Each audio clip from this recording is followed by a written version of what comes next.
Terima kasih Anda masih bersama kami. Bagi Anda yang baru saja bergabung, kami hadirkan kembali 3 berita utama hari ini. Tingginya debit genangan air tutup jalanan, warga pilih jasa angkut motor.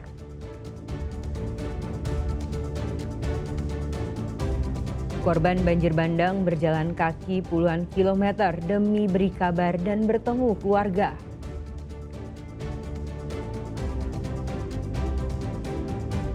Penyaluran BBM terhenti total, seluruh SPBU di Mandailing Natal kehabisan stok.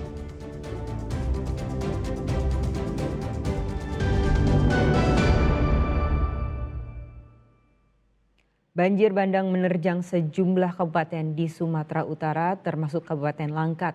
Banyaknya pengungsi menggerakkan hati petugas dapur bergizi gratis mengalihkan paket makanan ke pengungsian karena sekolah diliburkan.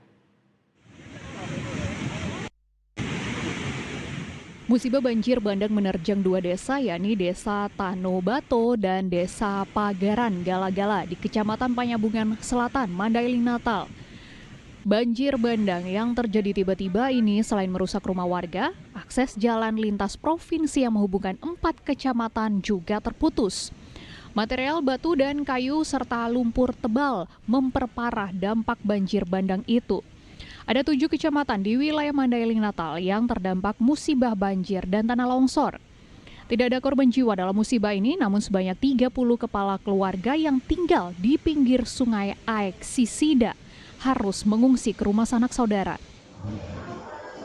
Tadi pagi sampai terhenti tidak bisa dilalui kendaraan.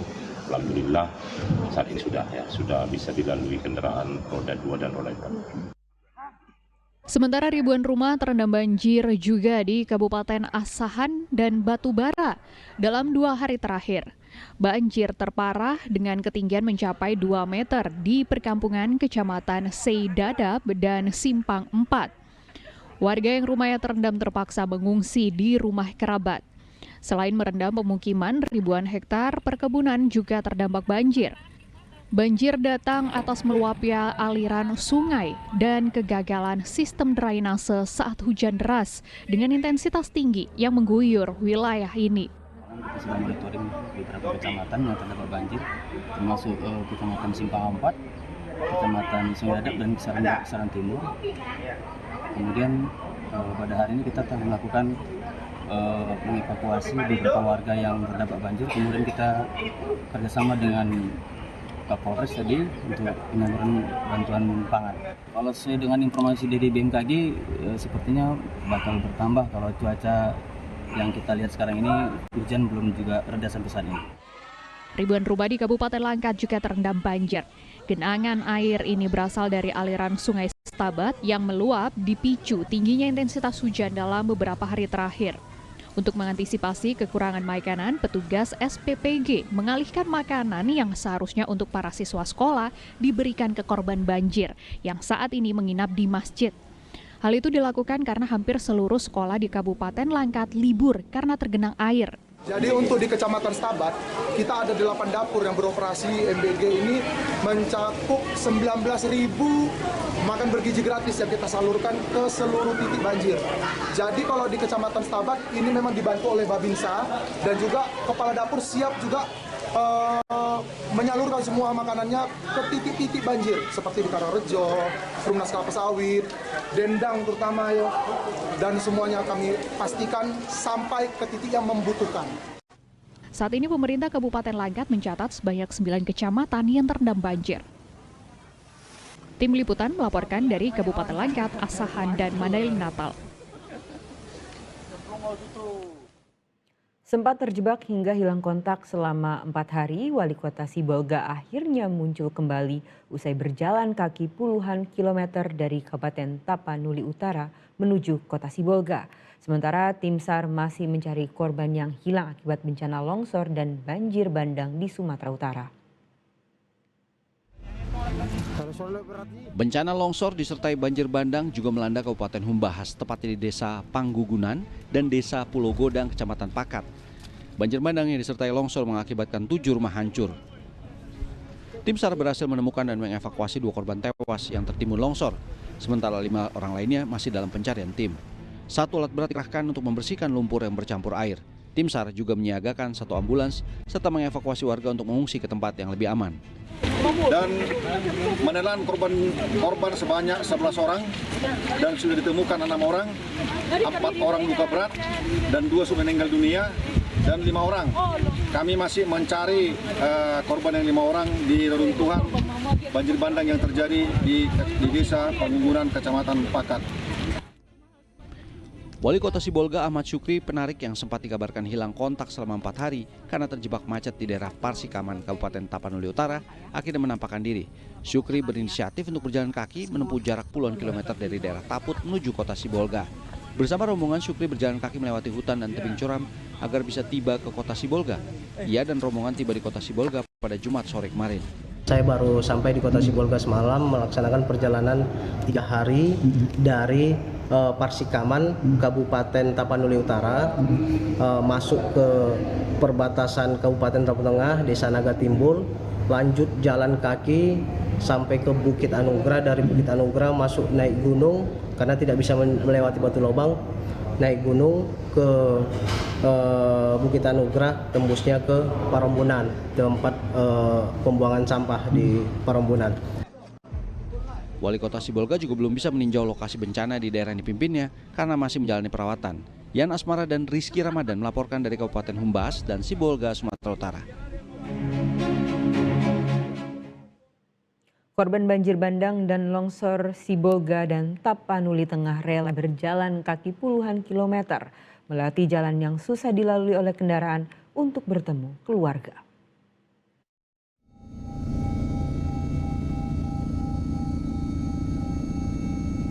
Cerita pilu datang dari seorang korban banjir di Kota Sibolga bernama Safrizal. Dirinya menyebut sudah terjebak di Kota Sibolga selama 4 hari dengan kondisi kekurangan makanan. Setelah air mulai surut, ia dan rekan-rekannya memberanikan diri berjalan kaki dari Kota Sibolga menuju Kabupaten Tapanuli Selatan yang berjarak kurang lebih 56 km dan ditempuh selama 1 hari 1 malam. Safrizal nekat berjalan kaki lantaran ingin cepat memberi kabar dan bertemu keluarganya. Di masjid lah, Pak. Masjid. Berarti Bapak melihat banjir bandang itu terjadi, Pak? Melihat, saya melihat. Oh. Longsor yang terjadi di mana-mana. Kita cari akses jalan ya, dan potong-potong di mana-mana tidak memang. Berarti ini Bapak jalan kaki dari Sibolga sampai sini, Pak? Betul, sekali. Berapa hari, Pak? Kita memang baru satu hari 1 malam lah kita berjalan. Oh, berarti selama 4 hari Bapak terjebak itu kekurangan makanan, kekurangan ini, Pak? Sangat kekurangan, Pak. Oke, ini tujuan mau ke mana, Pak? Ini tujuan ke Riau, Pak, ke Dumai. Oh, ini Bapak berarti masih lanjut jalan sampai ketemu akses jalan yang bisa dilalui kendaraan, Pak, ya? Kita ingin mau mencari apa, Pak? Kemana kita keluarga, Pak, ya? Begitu juga seorang siswi sekolah menengah atas di Kota Sibolga bernama Sabrina. Ia dan beberapa rekannya memilih berjalan kaki kurang lebih 7 jam agar cepat bertemu dengan pihak keluarga. Sempat terjebak berapa hari, Dek, di sana, Dek? Cuma 1 harinya, Bang, banjirnya. Terus terjebak. Selebihnya udah balik ke udah aman kok. Tapi terkendala di listrik sama listrik, air, makanan. Selama terjebak di situ gimana, Dek? Coba bisa digambarkan nggak situasi saat itu seperti apa? Kacau sih, lumayan. Terus ini Ade udah menghubungi keluarga? Udah tadi. Sebelum itu berarti tidak bisa sama sekali menghubungi keluarga ya? Apa tanggapan keluarga mendengar orang Ade ini? Alhamdulillah selamat.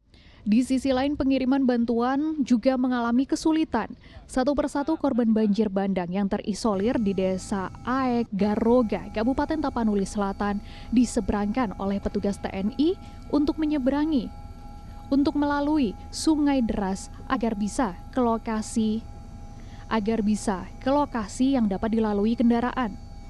Personil TNI Polri berinisiatif mengerahkan alat berat untuk membangun jembatan darurat menggunakan batang kayu berukuran besar ini.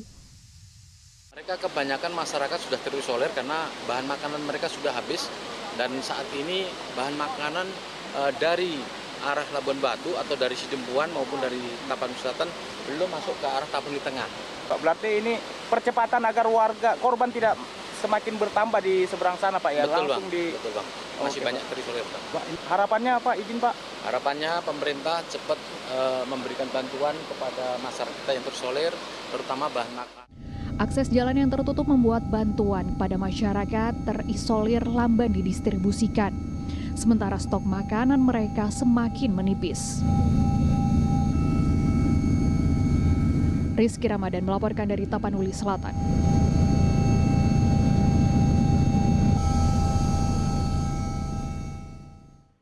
Kelangkaan BBM juga terjadi di SPBU di Mandailing, Natal. Penyaluran BBM kini juga terhenti total di seluruh SPBU di Mandailing, Natal, kehabisan stok selama 2 hari.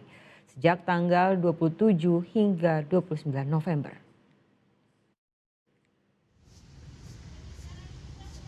Delapan SPBU di Mandailing, Natal yang kehabisan stok BBM karena terhambatnya pasokan dari depo Pertamina Sibolga akibat akses jalan yang terputus. Warga yang datang ke SPBU tidak bisa berbuat banyak, sementara lainnya terpaksa menghemat sisa BBM yang ada.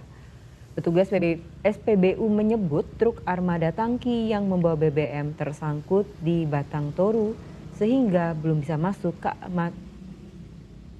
masuk karena material longsor masih menutup badan jalan. Nyangkut mobilnya di batang toru. Oh, karena longsor? Iya, karena longsor banjir. Udah berapa hari ini nggak masuk pasokan? Dua hari nggak masuk. Oh, 2 hari nggak masuk Ya. BBM? Pak, nggak ada, kosong terus. Oh, kosong ya Bang? Ya, kalau di daerah Madinah ini udah nggak ada, masih ada atau gimana? Kalau yang kami lalui belum ada Pak. Kosong semua? Kalau kosong semua ini. Ada berapa tadi yang dilalui? Berapa itu? Udah ada 1, 2, 4 lah. 4 SPBU Ya. kosong? 4 sama inilah kan. Jadi gimana nih Bang kalau dengan kosong gini Bang? Ya belum tahu lagi mana nih Pak ini. Tahu nggak penyebabnya kosong Bang? Kata orang kan banjir katanya nggak bisa lewat. Oh, longsor di sana itu ya? Iya. Jadi pasokan nggak masuk ya Bang ya? Laporan tersebut mengakhiri berita Sumatera Utara hari ini. Jangan lupa pastikan Anda subscribe channel YouTube Liputan 6 SCTV Daerah. Saya Nadia Kartika berterima kasih atas perhatian dan kebersamaan Anda. Selamat beraktivitas dan sampai jumpa.